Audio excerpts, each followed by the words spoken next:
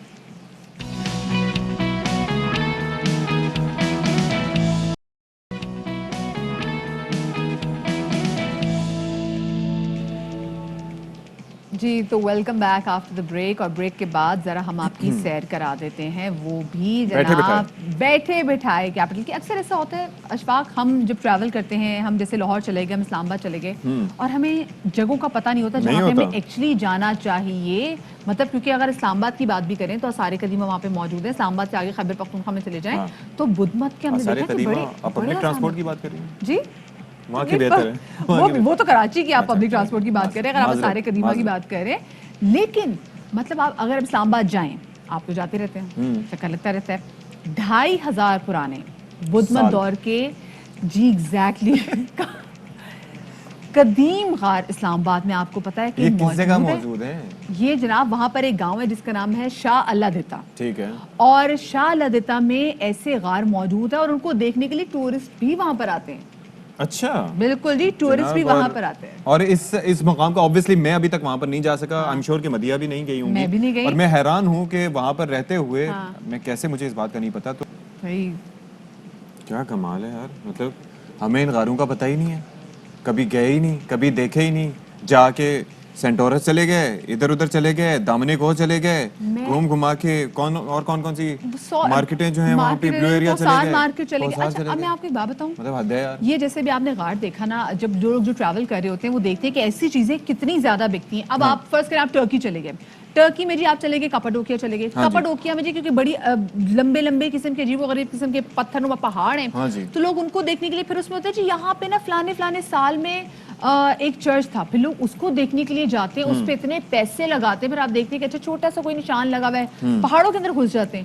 تو یہ تو وہ چیزیں جو ان سے کہیں زیادہ اچھی طریقے سے ایک چیز یہ بھی ہے کہ اب جیسے جب آپ کا تعلق کسی گاؤں سے ہوتا ہے, پہاڑی علاقے میں ہوں یا ویسے, اور وہاں پر کچھ چیزیں ایسی ہوتی ہیں کہ جن کو ایکسپلور کیا جا سکتا ہے, لیکن چونکہ آپ وہاں کے رہائشی ہیں اور آپ بچپن سے وہ چیزیں دیکھتے رہے ہیں, جیسے کہ چشمے اگر گر رہے ہیں, چشمے اگر جا رہے ہیں, اور ان پانی کے چشموں کے پانی کے زور سے اگر گندم پیسنے کا کوئی سیٹ اپ ہے, ہمارے وہاں پر پنجابی زبان میں اس کو جندر کہا جاتا ہے, کہ وہ ہوتے تھے پہلے انگریزوں کے دور کے وہاں پر لگے ہوئے, تو وہ پانی کے پریشر سے وہ گھومتے تھے, ٹربائن سمجھ لیا آپ ان کے, اور ان سے جو ہے وہ گندم پیسی جاتی تھی.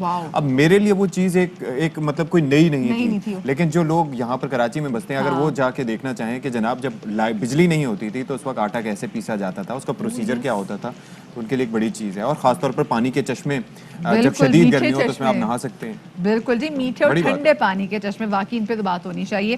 اب ہم ذرا بات کر لیتے ہیں پی ایس ایل سیزن 6 کے حوالے سے, جس میں بہت ساری ٹیمیں جن سے امیدیں تو بہت اچھی تھی جناب, they are somehow not perform in the field. Pakistan Super League میں فائنل 4 تک رسائی کی جنگ میں اسلام آباد یونائٹڈ نے 12 پوائنٹس حاصل کر کے پلے آف کے لیے کوالیفائی کر لیا ہے, اور سم ہاؤ یہ سب سے ٹاپ ٹیم بھی ہے.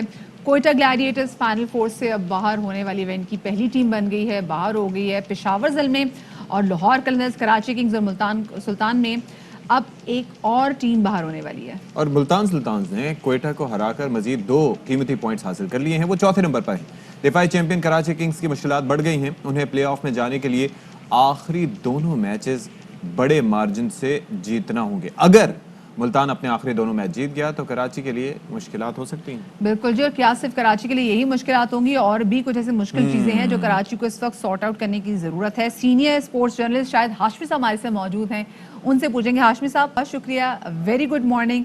یہ بتائیے گا کہ ابھی کچھ کراچی کے لیے ہم نے مشکلات تو بیان کر دی ہیں کہ جو 2 میچز آنے والے ہیں کراچی کنگز اس میں ان کو بڑے مارجن سے جیتنا ہوگا ورنہ وہ پلے آف سے باہر ہو جائیں گے. اس کے علاوہ کوئی اور مشکل ہے جو کراچی کنگز کو اس وقت فیس کرنی پڑ رہی ہیں؟ دیکھیں ایک میچ میں بیٹنگ نہیں چل رہی ہے, ایک میں بالنگ اور فیلڈنگ نہیں چل رہی, تو مشکلات ہی ہیں. اسی لیے T20 کے لیے کہا جاتا ہے کہ آپ دنیا کے بیسٹ کھلاڑی اس میں ڈال لیں ٹیم میں, لیکن اگر وہ میچ کے دن پرفارم نہیں کریں گے تو پھر آپ کی ٹیم جیت نہیں سکتی. تو کراچی کے لیے مشکلات ہیں. لاہور کو ہرائیں آج, ورنہ ہمیں مل کے سب کو انشاءاللہ دیتا جانا پڑے گا 2-3 دن کے لیے. اچھا آپ ذرا یہ بتائیں کہ مجھے سمجھ نہیں آ رہا کہ یہ کراچی کنگز ہم دفاعی چیمپئن تھے, آخر مومنٹم کو ہوا کیا کہ زیادہ سکور کر رہے ہیں تب بھی ہار رہے ہیں, بابر اعظم سکور کر رہے ہیں تب بھی ہار رہے ہیں. ایک دن یہ بھی چیک کر کے دیکھ لیا کہ چلو 109 رن بناتے ہیں, شاید اگلا جو ہے وہ کچھ ہار جائے, کچھ پریشر کا شکار ہو جائے کہ اتنا کم سکور ہے یہ تو آرام سے چیز ہو جائے گا, وکٹیں گوا دے. یہ بھی نہیں ہوا, کریں کیا؟ اشفاق بڑی بہادری چاہیے, کچھ بریوری نظر نہیں آ رہی اس دفعہ کراچی کنگز کی, بیٹنگ میں بھی بالنگ میں بھی کپتانی میں بھی. مجھے اچھی طرح یاد ہے 1981 میں پاکستان ایک دفعہ آسٹریلیا میں ویسٹ انڈیز کے خلاف صرف 125 رنز پر آؤٹ ہو گیا. مشتاق محمد کپتان تھے, انہوں نے وسیم راجہ کو بالنگ دی, خود بالنگ کی, پاکستان نے وہ میچ جیت لیا 10-12 رن سے. اور اس لیے جیت لیا کہ کپتان نے بڑی ہمت کا مظاہرہ کیا, اسے پتا تھا کہ تھوڑا سا اسکور کیا اس لیے وکٹیں چاہیے. تو مجھے وہ وکٹیں لینے والی جستجو نظر نہیں آئی عماد وسیم کی. اگر وہ اس دن 109 کا ٹارگٹ تھا, خود بالنگ کرانے آتے, چیلنج لیتے, یہ نہ دیکھیں کہ ڈیٹا میں یہ لکھا ہے کہ لیفٹ آرم اسپنر جو ہے لیفٹ آرم بیٹسمین کو نہیں کرا سکتا, پٹے گا. ارے ڈیٹا تو ایوریج پہ بنتا ہے, انسان ڈیٹا کو غلط ثابت کرتے ہیں اور وہ اپنی ہمت سے اپنی بہادری سے. اور دوسری چیز شاید بھائی یہ بھی ہے کہ آپ کو وہ کام کرنا چاہیے جو اگلا اینٹیسپیٹ نہ کر رہا ہو, بیونڈ دا باکس. اور دوسری چیز یہ ہے کہ ایک چیز ذرا یہ بتائیے گا, آپ نے کہا کہ بریوری, تو مثال کے طور پر آپ ذرا زیادہ بہتر سمجھتے ہیں سائیکی جو اس حوالے سے ہے کہ اگر 109 رن کا ٹارگٹ دیا ہے اور اگر آپ اس کے اندر روٹین کی بالنگ کرائیں گے, رن بچانے کی کوشش کریں گے, تو وہ کبھی بھی آپ میچ نہیں جیت سکتے. تو کیا یہ بہتر نہیں ہے کہ اگر آپ کے پاس اسکور کم ہو تو آپ فل آن اٹیک پر جائیں کہ ہارنا تو ہارنا ہی ہے, اٹیک سے شاید وکٹیں مل جائیں؟ بالکل یہی ہو سکتا ہے, اس لیے کہ اب آپ انٹرنیشنل کرکٹ ہو گئی یا T20 کرکٹ ڈومیسٹک ہو گئی, آپ 200 رنز بھی بناتے ہیں تو سامنے والی ٹیم اٹیک کرتی ہے. افغانستان کے بیٹسمین حضرت اللہ غزائی گئے, انہوں نے صرف 17 گیندوں میں 50 بنا لیا. تو آپ کو اٹیک کرنا ہوتا ہے, آپ کو وکٹیں چاہیے ہوتی ہیں, تو آپ پہلی بال سے وکٹیں لینے کی جستجو دکھاتے ہیں, وہ جستجو نظر نہیں آئی. پہلے ہی اوور میں عامر کی پٹی ہو گئی, پھر اس کے بعد چراغوں میں بالکل روشنی نہیں رہی. اور آج تو بہت زیادہ امپورٹنٹ ان کا اچھا پلے کرنا, کیونکہ اچھا کھیلنا, کیونکہ آج تو کہتے ہیں روایتی حریف ان کے میچز, آج لاہور قلندر اور کراچی کنگز کا میچ ہے, تو آج تو بھی ڈو اینڈ ڈائی والی سچویشن ہو گئی. خدا نہ خواستہ آج کراچی کنگ اچھا کھیل نہ پیش کر سکا. جیسے ہم نے دیکھا کہ ابھی اگر پوائنٹ ٹیبل پہ دیکھا جائے تو لاہور قلندرز کے 10 پوائنٹس ہیں اور کراچی کنگز سم ہاؤ اس پر نیچے ہے لاہور قلندرز سے 6 پوائنٹس کے ساتھ. سو کتنا فرق آئے گا خدا نہ خواستہ اگر آج بات نہ بنی تو؟ دیکھیں پھر سارے لوگوں کو ہم سمیت مل کے مسلح بچھانے ہوں گے اور مسلحوں پر نماز پڑھنی ہوگی کہ ملتان سلطان اپنے سارے میچ, اگلے میچ ہار جائے دونوں اور بڑے مارجن سے ہارے. وہی پرموٹیشن یہی ہوتی ہے کہ پھر کراچی آخری میچ اپنا بڑے مارجن سے جیتے اور ملتان سلطان دونوں میچ جیتے, تو دونوں میچ ہارے. تو اس سچویشن پہ کیوں پہنچا؟ اگر ملتان سلطان صرف جیت جاتا ہے اپنے میچ اور کراچی بھی جیت جاتا ہے تو اس صورت میں کیا ہوگا؟ اس صورت میں بھی ملتان سلطان کا جو نیٹ رن ریٹ ہے بہت ہی اچھا ہے, اور آپ کو نیٹ رن ریٹ اپنا ہمارا کراچی کنگز کا مائنس میں. کل ملتان سلطان نے 110 رن کی شکست دی ہے کوئٹہ کو, اور اس 110 رن سے سمجھے ان کا جو نیٹ رن ریٹ ہے کم از کم 0.45 آگے بڑھ گیا ہوگا, اور وہ بہت اوپر چلے گئے. صحیح, ٹھیک ہے, بہت شکریہ جی. شاہد ہاشمی صاحب ہمارے موجود تھے, اور آج ہونے جا رہے ہیں 2 میچز. ایک تو ہوگا جناب لاہور قلندرز اور کراچی کنگز کے درمیان, اور ایک میچ ہو رہا ہے اسلام آباد یونائٹڈ اور پشاور زلمی. اسلام آباد یونائٹڈ پوائنٹس ٹیبل پہ ابھی تک سب سے اوپر ہے, یعنی کہ 12 نمبر, اور اگر پشاور زلمی کی دیکھیں تو ان کے ہیں 10 نمبر. تو اب بڑا جی وقت کم ہے, مقابلہ سخت ہے, اور اس کے اندر ہے ڈو اینڈ ڈائی سچویشن, اور دو بیسٹ ساتھ ٹیمز, دعاؤں کا وقت آ گیا ہے, دعاؤں کا وقت. جی مسلح میں بڑے ہم بریک لے رہے تھے کیونکہ ہمیں دعائیں لینے کا کرنے کا وقت ہو گیا, تو ایک چھوٹی سی بریک کے بعد ملتے ہیں, دعاؤں والی بریک کے بعد.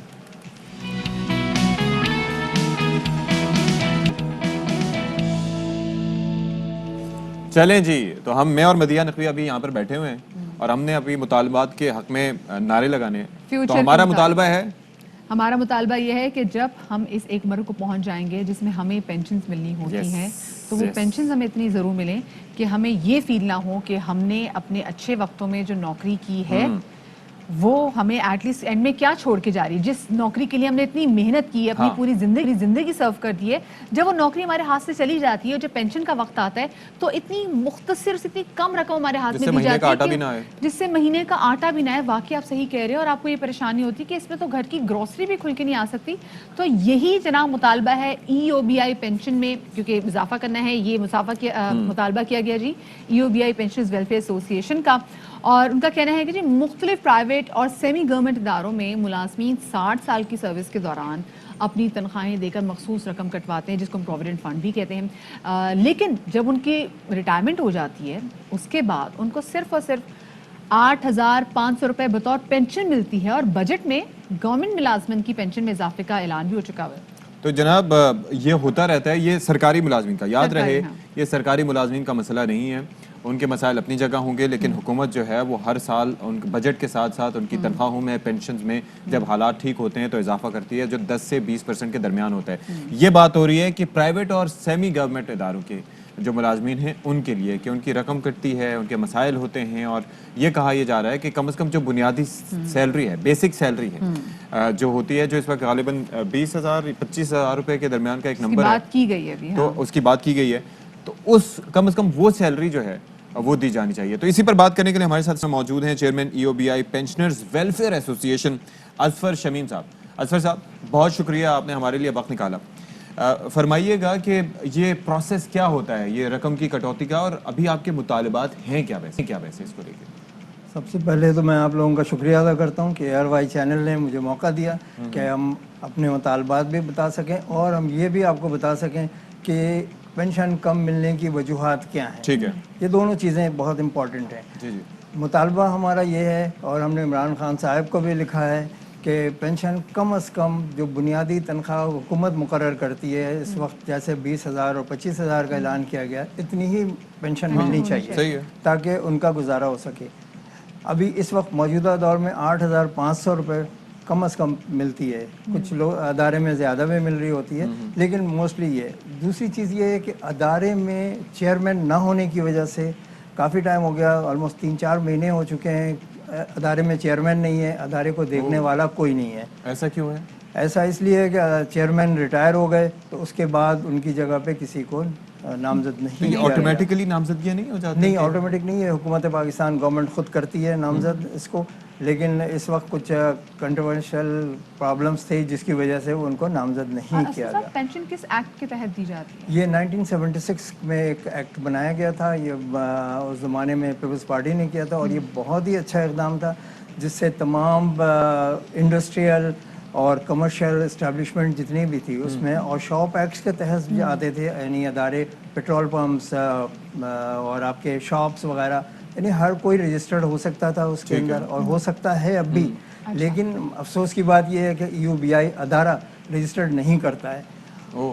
اب ایک ادارے میں اگر 500 لوگ ہیں تو وہاں مشکل سے 50-60 لوگ رجسٹرڈ ہوتے ہیں, باقی لوگ رجسٹرڈ نہیں ہوتے. اچھا, اس کے اندر پرائیویٹ جیسے ادارہ ہو, میں کسی ادارے میں پہلے کام کر رہا تھا, وہاں پر میرا کارڈ بنا, اس کے بعد میں اس ادارے میں آیا یا میں کہیں اور آگے جاتا, تو اس صورت میں وہ کارڈ آپ کا ویلڈ رہتا ہے, وہ اپ گریڈ ہوتا رہتا ہے یا کیا ہوتا ہے؟ کارڈ ویلڈ ہوتا ہے, لیکن آپ نے ایک ادارہ اگر چھوڑ دیا دوسرے میں گئے تو وہاں پہ آپ کو اپنا وہی رجسٹریشن نمبر وہاں پہ انٹر کروانا پڑتا ہے. جی ہاں, EOBI کے ویب سائٹ پہ وہ آ جاتا ہے, اور پھر آپ کی کنٹینیوٹی ہوتی ہے.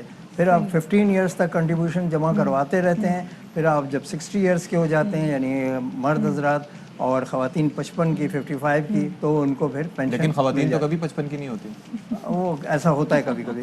لیکن اسد صاحب یہ کہیے گا, اگر کوئی شخص وقت سے پہلے, مطلب 60 سال کی عمر سے پہلے ہی ریٹائرمنٹ لے لے, تو کیا وہ ایلیجیبل ہوتا ہے پینشن کا؟ یعنی کہ اگر کسی شخص نے 50 سال کی عمر میں ہی اگر لے لی ریٹائرمنٹ لے لی, تو کیا وہ ایلیجیبل ہوتا ہے پینشن کے لیے؟ نہیں, وہ ایلیجیبل نہیں ہوتا ہے. 60 ایئرس ہونے کے بعد اس کو پینشن مل سکتی ہے, لیکن اگر کوئی حادثہ ہو جائے, ان کیس ڈیتھ ہو جائے اس کی شخص کی, یا کوئی اور پرابلم ڈسیبل ہو جائے, تو اس صورت میں پینشن تو اس کو مل سکتی ہے. اگر ڈیتھ ہو گئی ہے تو اس کی وائف کو وہ پینشن مل سکتی ہے تاحیات.